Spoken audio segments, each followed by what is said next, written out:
PDF हो जाए। हाँ, अऊज़ु बिल्लाहि मिनश शैतानिर रजीम, बिस्मिल्लाहिर रहमानिर रहीम।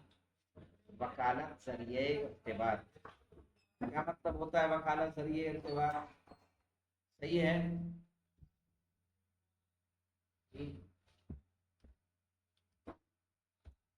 कि इमाम राबता कैसे करते थे। ठीक है, इमाम राबता कैसे करते थे। सही है, तो एक जरिए इर्तिबात लोगों के साथ कैसे था? वकालत के जरिए, जगह जगह अपने वकील को मुअय्यन करना। कह रहे इमाम जवाद अलैहिस्सलाम तमाम पाबंदियों के बावजूद अपने नुमाइंदों और वकीलों को मुख्तलिफ जगहों पर मंसूब करके शियों के साथ राबते को बरकरार रखते थे अलग अलग इलाकों में। और अब्बासी खलीफा की पूरी हुकूमत में इमाम अपने वकीलों को भेजते थे और उनकी वसी कोशिशों के जरिए से शीई ताकतों के मुतफर्रिक होने की रोकथाम होती थी। सही है कि शिया की ताकतें क्या हों, जुदा ना होने पाए, सब एक जगह पर रहें। इमाम के नुमाइंदे अहवाज, अहवाज जानते हैं मौलाना कहाँ का शहर है? अहवाज इराकी बॉर्डर पर ईरानी शहर है। कहाँ? इराकी बॉर्डर, इराकी बॉर्डर पर ईरानी शहर है। यहाँ के लोग, यहाँ के रहने वाले अरबी भी बोलते हैं और ईरानी फारसी भी बोलते हैं। अहवाजी, अहवाज के लोग, यानी अरबी भी बेहतरीन बोलते हैं जैसे उनकी अपनी मादरी जबान हो, और फारसी भी तो है ही, उनकी अपनी नेशनल जबान है, स्कूल वगैरह में पढ़ते होंगे। तो हमारे थे उस्ताद, जब हम ईरान गए थे 2016 में, तो एक ट्रांसलेटर हमारे साथ रहते थे हमेशा, क्योंकि हम अरबी मुल्क से गए थे, सीरियन तुल्लाब के उन्वान से गए थे, तो एक ट्रांसलेटर अरबी में, फारसी से अरबी में ट्रांसलेट करने के लिए हमारे साथ हुआ करते थे। तो मैंने उनको ऐसे ही पूछा कि आपने अरबी कहाँ सीखी? कहने लगे मैं अहवाज का रहने वाला हूँ, हमारी ज़बान ही अरबी। या कई और ऐसे उस्ताद आए जिनको ट्रांसलेटर की जरूरत नहीं थी, खुद बेहतरीन अरबी बोलते थे, बेहतरीन अरबी जैसे अरब बोल रहा। मैंने उनसे पूछा आपने कहाँ से सीखी है, लहजा आपका तो फला मुल्क का लग रहा है। कहने लगे मैं वहीं पैदा हुआ। सही है, हमारे वालिद वहीं थे, वहीं पैदा हुआ, वहीं पढ़ा बढ़ा, बाद में ईरान आए, ईरान अपनी जबान थी। इस तरह से तो इमाम के नुमाइंदे कहाँ कहाँ थे? अहवाज ईरानी शहर है। हमदान कहाँ का है? ईरानी शहर है। सिस्तान ईरानी। बुस कहाँ का है? ईरानी। स्टार पे आइए, स्टार पे आइए।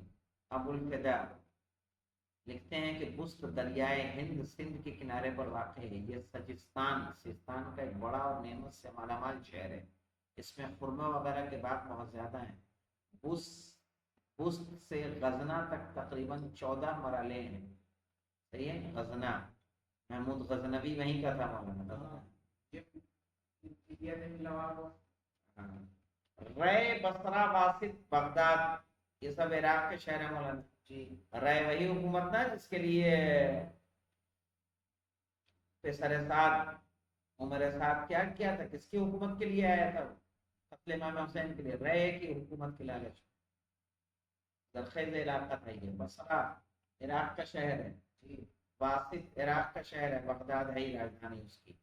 और शियों के कदीम मराकिज यानी कूफे और कुम में फैले हुए थे।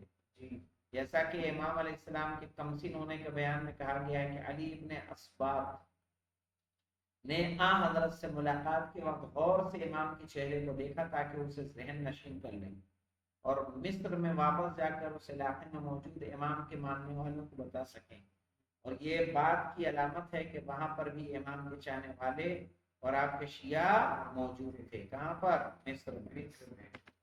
आपकी इल्मी दर्जगाह देखिए, जैसा कि हम जानते हैं कि हमारे अइम्मा मासूमीन अलैहिस्सलाम की जिंदगी का एक अजीम पहलू उनका सकाफती पहलू है। तमाम अइम्मा मासूमीन अपने अपने दौर में सकाफती खिदमत अंजाम देते रहे हैं और अपनी दरगाह में बहुत से शागिर्दों को तरबियत दी है।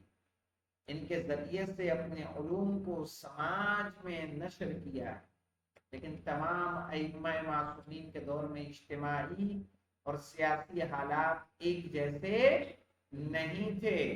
مثلاً امام محمد باقر اور امام جعفر صادق علیہ السلام کے دور میں، جیسا کہ آپ کی سیرت میں بیان کیا گیا ہے، ذکر کیا گیا ہے،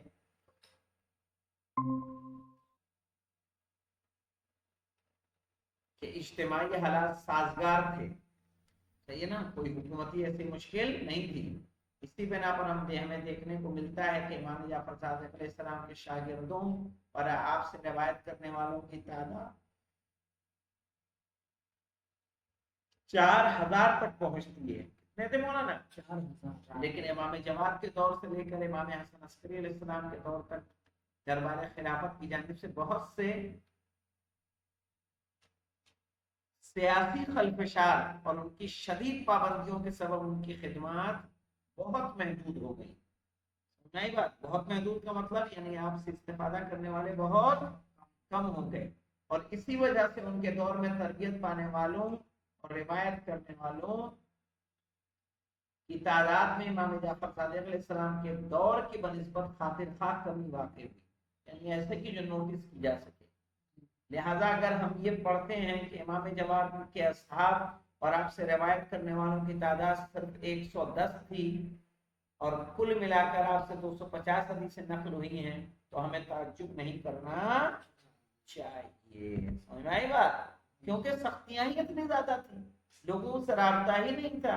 امام کس کو بیان کرتے کا؟ دیواروں کو سناتے۔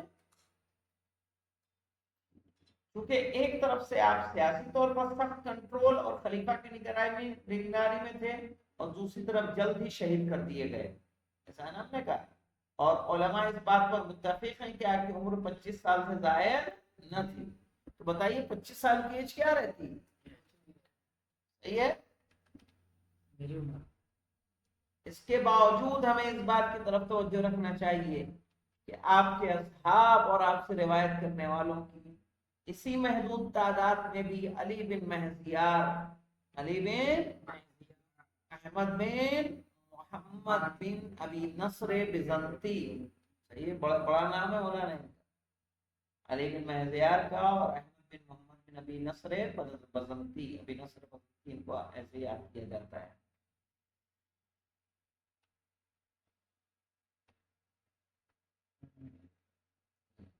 زکریہ بن آدم، محمد بن اسماعیل بن بزیع، حسین بن سعید احوازی، دیکھو احواز کے رہنے والے، احمد بن خالد بن برقی، جیسے درخشاں چہرے یعنی چمکتے ہوئے چہرے اور برجستہ شخصیتیں دیکھنے کو ملتی ہیں، جن میں سے ہر ایک علمی اور فقہی میدان میں ایک خاص مقام کی حامل شمار کی جاتی ہے۔